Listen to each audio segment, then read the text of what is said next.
That fat face. It's like I'm playing. But anyways, cash patch stuff in the background. But anyways, yeah, how's it going? I've been trying to make a video for a while. There's one for I was leaving comments to, and then he said that he was gonna watch my stuff. Excuse me. Anyways, I'm trying to abstain from curse words. I know I use it a lot, and I know I'm a nut, but I'm a pretty nice guy when I'm sober, you know. So, like a quote from one of my nephews said, but some people don't understand that it's an illness, you know. Which what I was reading here is called Alcoholics Anonymous. I hope you could probably see that. Try and talk a little low because the crazy people are upstairs, the crazy woman. And then, anyways, I'm on the fourth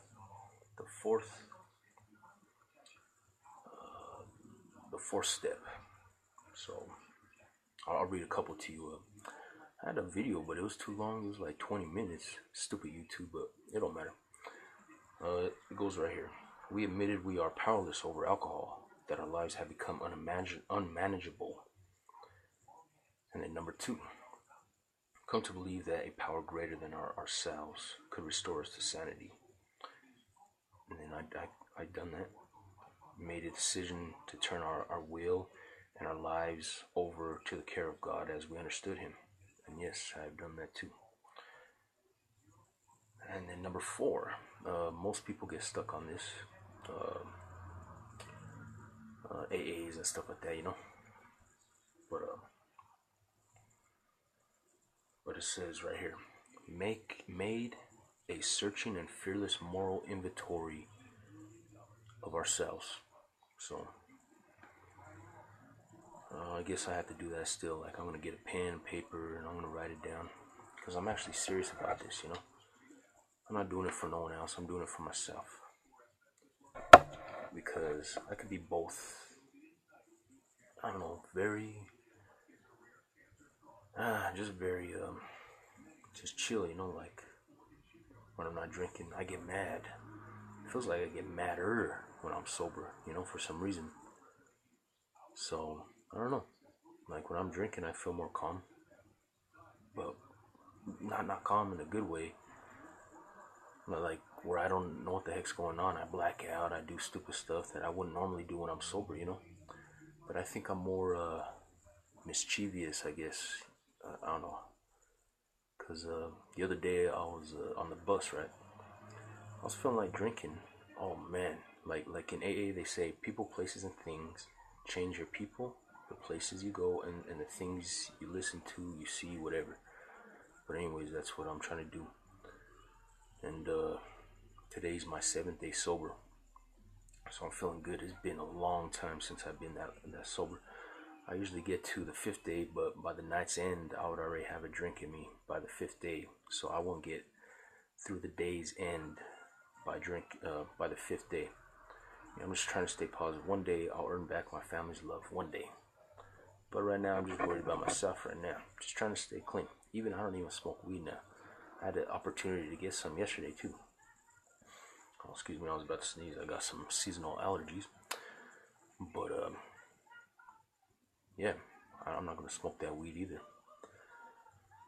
I'm not gonna completely cut it out of my life, but as of now, it's cut out of my life until I could prove to myself that I could be sober without both, which I was able to do in the past. But alcohol has always snuck back in, you know. But right now, I can feel it in my heart, you know. I've been exercising. I've been meditating. I haven't meditated today. I meditated 2 days in a row, and I missed the other day because it was a busy day. And then today, I was just sore and tired from yesterday. I was doing some stairs over there at the DH, you know, walking up some stairs and stuff like that, enjoying myself. Reminded me back I was in vacation again, you know, because last year at this time I'll be in vacation right now, from 4/28 of last year of 2014 until November 11th, 2014.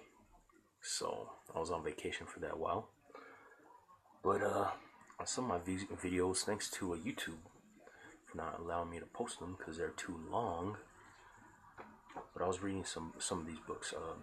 I'm sorry about the audio quality because I'm kind of talking kind of low because that crazy lady threatening the cops on me. But anyways, they're the ones who started the trouble. Anyways, but people like that, you just ignore them. Just block them out of your mind. Don't pay attention to them. Don't do nothing. But well, yeah, pay attention, but just ignore them. You know. But because you never know, they might try to do something. You know. So always be on your feet. But I'm just saying, we gotta start human love. You know, like I just got a lot of heavy emotions of anger and stuff like that. Racing thoughts. That goes with the territory of quitting drinking. You know. Because you got nothing to soothe the pain of that. But I wish everyone would quit drinking. Russia has it bad, so. But anyways, here's a prayer from Mother Teresa's prayer. It is called a deep and simple. Deep and simple. A spiritual path for modern times. And I feel everyone should read this. The author, Bo Lozoff, I think his son wrote a book too. But anyways, if any of you's got a chance, you guys want to better your mind and feel more love in your heart and be more selfless, then look up humankindness.org. I've been telling that to a lot of people. Like the other day I was over there, full of energy, man. Too much energy sometimes. Like I just don't know when to turn it off, man. Like once my energy gets started, man, I just can't stop. And that's one of the perks of quit drinking too. Like when I smoke weed, I lose my energy too. I get more quiet and more closed in, so maybe one day I won't need that crap either, If you really want to quit, you quit. You won't quit for no one, you just quit for yourself. And if you want to quit, you quit in your heart. Like me, I stood on this machine called the Gazelle. It has like some resistance on it. I only lifted on the first resistance, but it felt good. Kept going with it. I haven't been on it for months. And the other day I done some burpees. Done about like 61 burpees, 125 jumping jacks, but I kept going back and forth, just moving, just kept moving, breathing hard, sweating. Felt good, man. Felt real good. I was up 225 pounds. Now I'm down to 218, so that's pretty good. I weighed myself yesterday, but right now I'm gonna read something beautiful for the people out there who want to change their mind and have more love in their heart. Mother Teresa's prayer. I'm going to read you a little bit of the introduction of it, and there's an ending too. But I hope this touches someone's heart. But out of the one or whoever sees this, it's funny. Works of love are works of peace. A recent book about Mother Teresa of Calcutta, her missionaries of charity, describes some of the prayers they use in their spiritual practice. One called the Litany of Humility especially caught my eye. It seems to be specifically geared to letting go of our whole sense of personal self. I urge you to spend some time with this prayer, not just to read it once or twice. Reflect on each line and apply it to yourself. And right here in bold letters, notice any confusion or resentment that it brings up in you. Give yourself time with it. Perhaps work with it every morning for a month. This prayer is so profoundly opposite our contemporary self-esteem craze that it's bound to stir up some bewilderment in us. But don't dismiss it. We don't call this spiritual work for nothing. It's hard work. It's hard. I know it is. I find myself bringing up my old thoughts and whenever I get mad and stuff. But now I feel like I call myself better and just in seconds. Instead of taking longer. And I don't know if that's because of meditation, the exercise, or the combination of both. And plus, I'm eating healthier now. Shedding off those pounds, like my muscles feel sore, man. Feel good doing those burpees. I was doing them on my knuckles, because I don't know, make your wrist stronger too. But here's the prayer, my friends. Deliver us, O Jesus, from the desire of being loved, from the desire of being extolled, from the desire of being honored, from the desire of being praised, from the desire of being preferred, from the desire of being consulted, from the desire of being approved, from the desire of being popular, from the desire, from the fear of being humiliated, from the fear of being despised, from the fear of suffering rebukes, from the fear of being calumniated, from the fear of being forgotten, from the fear of being wronged, from the fear of being ridiculed, from the fear of being suspected. That others may be loved more than I, Jesus, grant me the grace to desire it. That others may be esteemed more than I, that in the opinion of the world others may increase and I might decrease. That others may be chosen and I set aside. That others may be praised and I unnoticed. That others may be preferred to me in everything.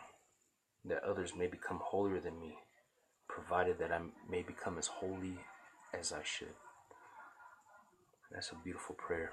I read this prayer at least 3 times today. I want to read it at least 2 more times before the night's the night's end. But I'm just trying to stay positive, you know. It's already on 11 minutes. They probably won't put it up, but I'm going to finish this right here. It says, our modern minds may chafe at the idea of giving up the desire to be loved or fear of being humiliated. We say, but isn't that just natural?